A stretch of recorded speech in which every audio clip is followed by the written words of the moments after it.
All right, big image today that came in from Uttar Pradesh. Rahul Gandhi and Akhilesh Yadav's bonhomie on full display at the Bharat Jodo Nyay Yatra that was traversing through parts of Uttar Pradesh, particularly Agra. This comes after seat-sharing talks were finalized between the two parties in Uttar Pradesh. Samajwadi Party will now fight on 63 seats. The 17 seats will be fought by the Congress. In fact, the question here is, will UP ke ladke take on Modi Yogi's magic? Will they be able to really fight the Modi juggernaut?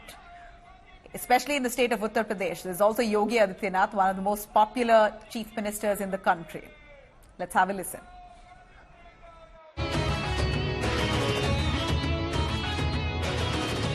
After weeks of delays and uncertainty and multiple rounds of seat-sharing talks that finally borne fruit, Rahul and Akhilesh's bonhomie was at its peak as the Yatra made its way through Agra.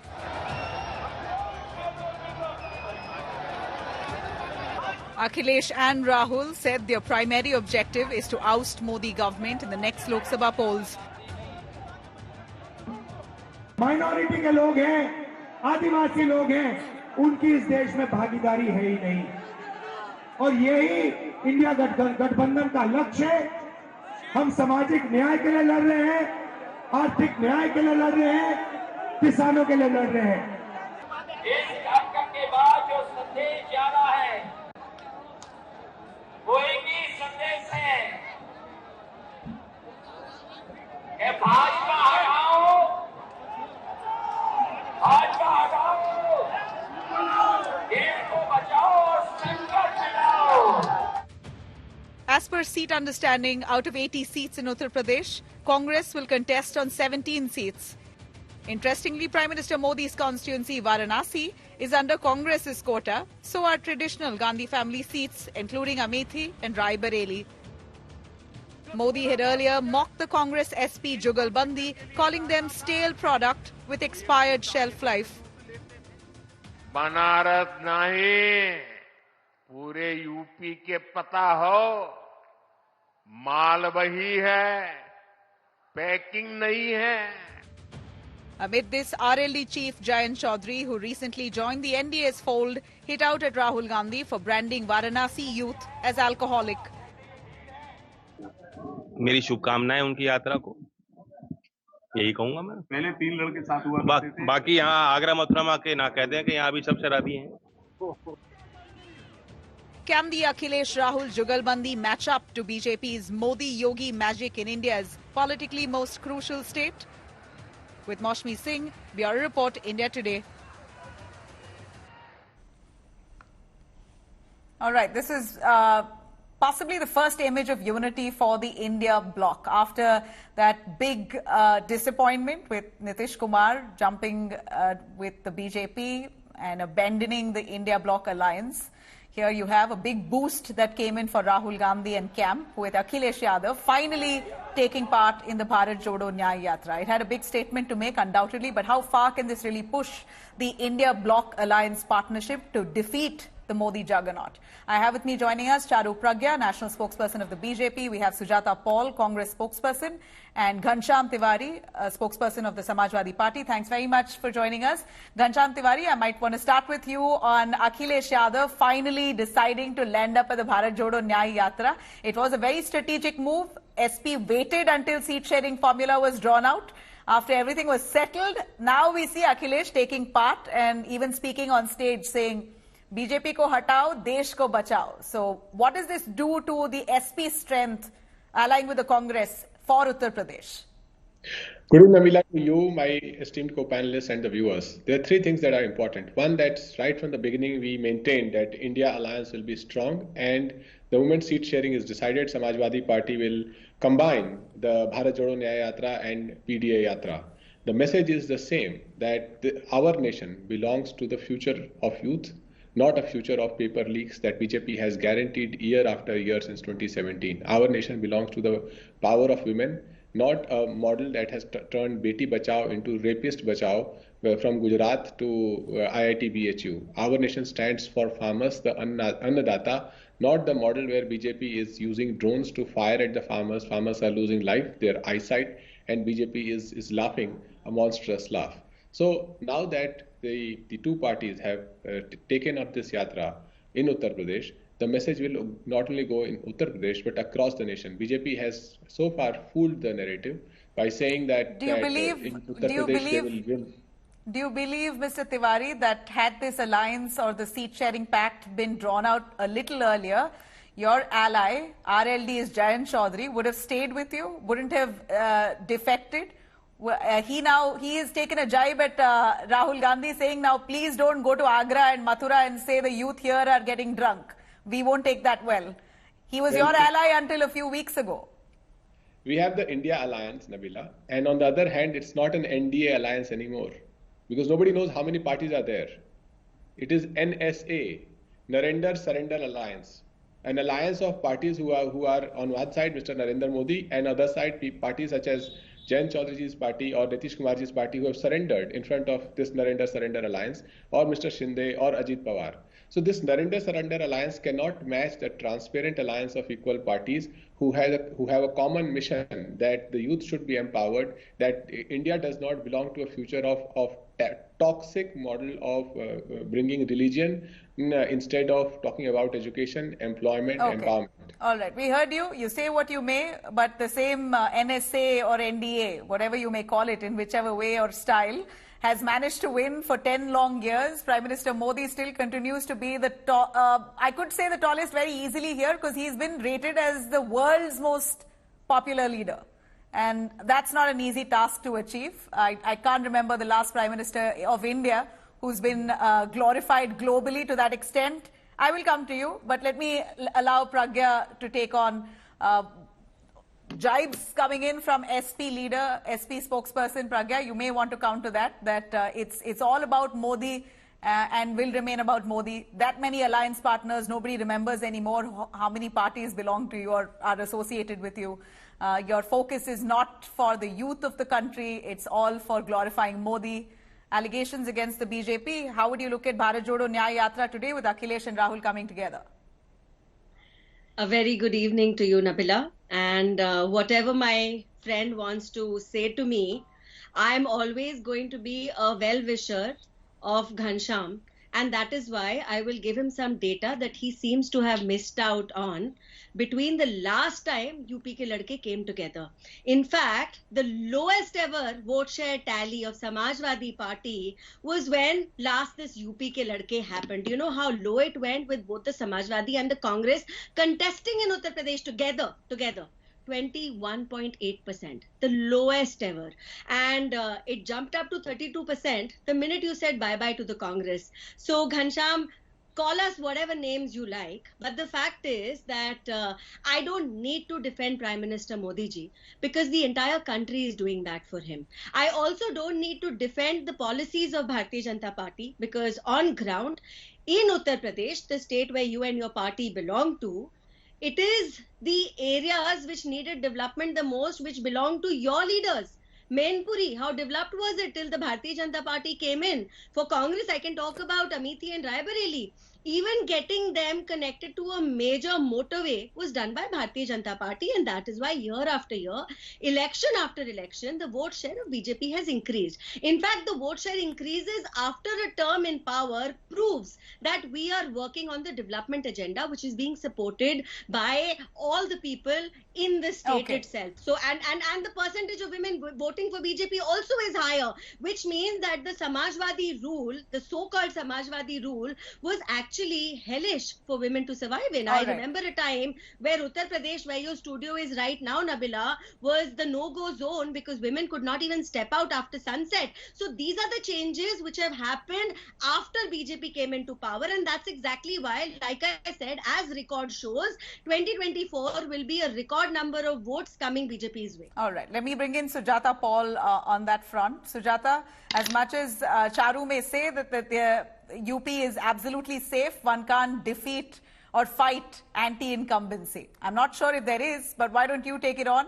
Is there anti-incumbency against the BJP under Yogi Adityanath's rule? Do we see Rahul Gandhi and Samajwadi Party's Akhilesh Yadav coming together, really boosting the India Alliance partnership? I also see that amongst the seats that the Congress has got, Raebareli and Amethi is what the Congress has taken, including Varanasi. I'd like to ask you a clear-cut question. Who are you fielding from Amethi, Rai Bareli and Varanasi? Do we know? Let me take you a little, back in time. Do you remember in 2004, it was the contest was actually between the BSP and the Samajwadi Party, and there was no sight of any BJP, but the BJP got the maximum number of seats. So this is a democracy, and things depend on the Janta, which is the Janardhan. And today, when you talk about the seats that we have got, those are the seats which we are going to contest with the support of all the other parties which are part of the India Alliance. And we are pretty happy about about the kind of arrangement that we have. Now, the 80 seats are going to face not just the anti-incumbency, but also, let me remind you, the bum of the Berozgari ka ba and the Mehngai ka ma, which has exploded in the face of the people. I have spent a majority of my life... The Berozgari and the Mehngai, are you specifically speaking of Uttar Pradesh or pan-India? Of course, I'm speaking about pan-India, but it also... But the pan-India results for the BJP in the 5-state elections where it almost appeared as if none of that really affected the voters on ground. They have, at least in the 3 states of the Hindi heartland, the BJP has managed to win with a thumping majority. So, your theory might not hold good. Yeah. I am glad you've asked me this question, because I want to go back to 2018 as well, when we won Chhattisgarh, Rajasthan. And, at that time when we were winning these states, what was happening in 2019? We lost the elections and the BJP won.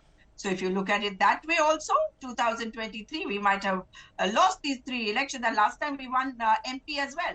This time, we might have lost the 3 elections like the BJP did last time, but we will win the Lok Sabha elections. That's point number 1. Okay. And also, if I might remind you of 2003-4, when India was supposedly shining and all of us were made to believe that the BJP government was coming back. That didn't happen. But look at the irony of the state of affairs today. Not only the bum of Berozgari and Mehngai, but look at the condition of the Prime Minister. The Prime Minister who came in saying that it will be a Congress Mukta Bharat is only talking about Congress, Congress, Congress. And he said one thing very important, UP ke ladke. Yes, these are UP ke ladke who have a connect with UP, and the Prime Minister, by saying it, admits that these are the people who have that connect. So then, Sujata, will Rahul Gandhi contest from Amethi? Will he take on the challenge that Smriti Irani has thrown at him? I am too small. Sonia Gandhi is no more contesting from Rai Bareli as well. So if there's a real UP connect, will we see Priyanka Gandhi contesting Rai Bareli then? Look, first of all, I'm too small a Karyakarta to go and ask them whether they will be doing it. It is up to them, and the leadership is going to take a decision on that. But definitely look at the connect of Rahul Gandhi ji, Priyanka Gandhi ji with the people of Uttar Pradesh. You know that it was a difficult battle which Priyanka Gandhi ji took upon her shoulders during the assembly elections of Uttar Pradesh. She did it because, of course, there is a connect with Uttar Pradesh, and I'm not saying it. It is the BJP and the BJP Prime Minister who's saying it, and I'm saying BJP Prime Minister. All right. Because he has a quick word. The Prime Let me bring a quick word from Ghanshyam Tiwari.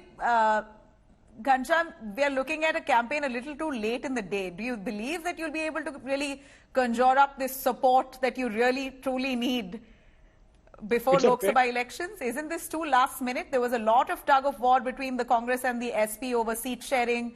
Akhilesh Yadav didn't seem quite happy for quite a long time. So that kind of played out even on the headlines. It's graced headlines for the last few weeks. Finally, you've ended the stalemate. But do you believe this time is enough for you to campaign? It's a fair critique, Nabila, but politics is a dynamic process. And if you just look at the dynamism of today, that Jayant Chaudharyji's party joined the Narendra Surrender Alliance. That's one part of dynamism. Second is that BJP proved once again that it has no stake in the future of youth of India, especially the poor youth. When the exam leak happened, 48 lakh students suffer today because BJP cannot, not in a single year, can they conduct a basic exam. But that will unfortunately, none of those voices are heard loud enough. Those are the issues that the opposition really should be basing their campaign on. But we hear all sorts of things. Rahul Gandhi, I'm sorry, you may not be able to answer for Rahul, but Rahul Gandhi quoting Aishwarya Rai on Ram Mandir. I mean, those are things that are not going to bring you political dividends. Shouldn't the India bloc strategy really change? When are we seeing joint campaign with faces of regional party leaders, actual faces of regional parties coming together on one plank? This is the first today at the Bharat Jodo. True, but I was saying just the dynamism in politics in the last 10 days. We have seen BJP firing at farmers through drones. That is the dynamism. It has made a determined plea to every farmer in India that you must vote out BJP because this is how BJP would treat you.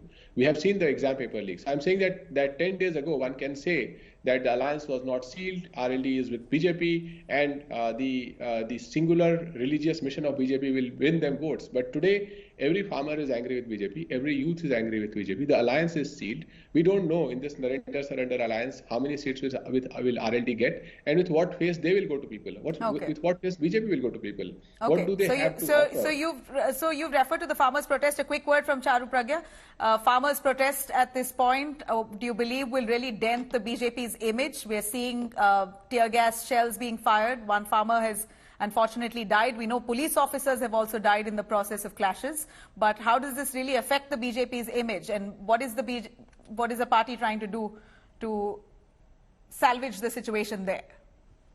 Nabila, the bottom line of this entire protest is that when it started last time, after that BJP came back to power in Uttar Pradesh in 2022 with a thumping majority, a clear and thumping majority and an increased vote share.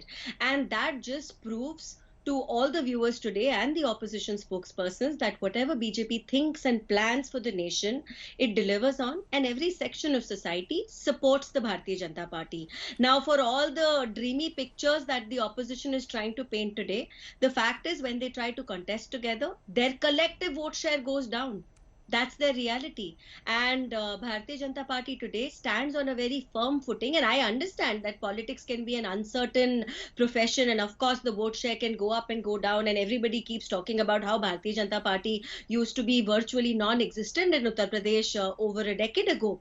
But the reason why BJP is extremely relevant and increasing on its vote share year after year is because we are ensuring the lives of people in every corner of the country is improving, including Uttar Pradesh. And also to tell the Congress spokesperson, UP ke ladke was not said by Modi ji. It was the campaign slogan of the combined SP and Congress coming together in 2017. And that combined slogan actually got you both your lowest ever votes in Uttar Pradesh. So allying with the Congress is a death knell for the regional parties, more or less what also, Charu Pragya let's is remember saying. that Samajwadi had written off Congress with only 11 seats without even discussing those 11 seats with them.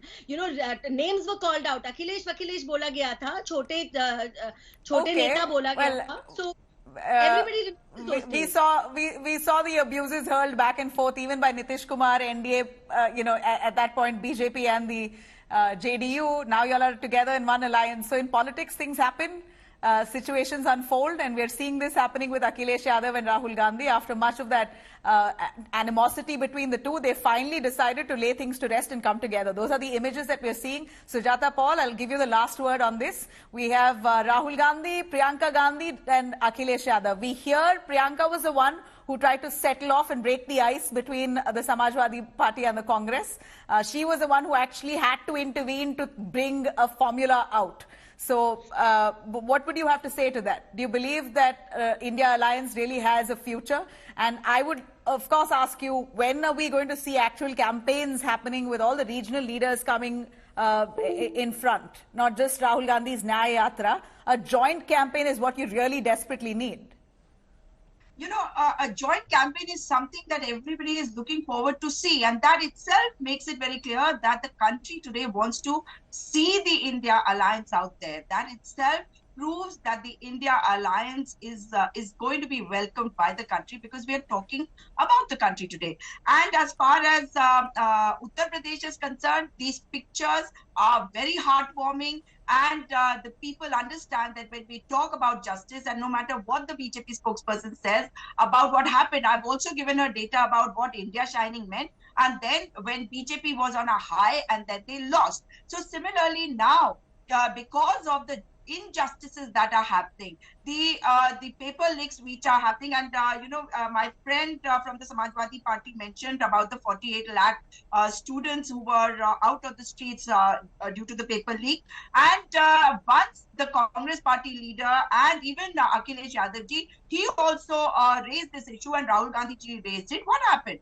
They had to say that there was a paper leak. And if I might remind you, Keshav Prasad Maurya 2 days back was saying that there had been no paper leak. The students are watching, and these are the youth that the Prime Minister has always said vote for him. But the youth today wants jobs, and the youth is not happy with the way papers are leaking. In addition to that, there are 80 lakh other children who are supposed to be appearing for the police constable exam. Now, are they not wanting jobs? If they want jobs, and we heard you, and we're a little short of time. But as much as I've heard the opposition leaders vociferously bringing up issues that need to be fixed, we aren't really hearing those issues resonate on the ground as part of your own campaign. Maybe a little louder, a higher pitched fight for unemployment could do the opposition better. Let's see if this momentum with Rahul Gandhi and Akhilesh Yadav really continues. That kind of bonhomie, will there be signs of unity even with other regional leaders across India as part of the India Bloc Alliance, is what we're going to wait and watch for. Thanks very much, three of our panelists, for joining us with that. All right, that's State of 2024. This poll stage, the campaign stage all set. The first for the India bloc in terms of unity we saw today in Uttar Pradesh. We'll see how far the momentum goes. Thanks for watching.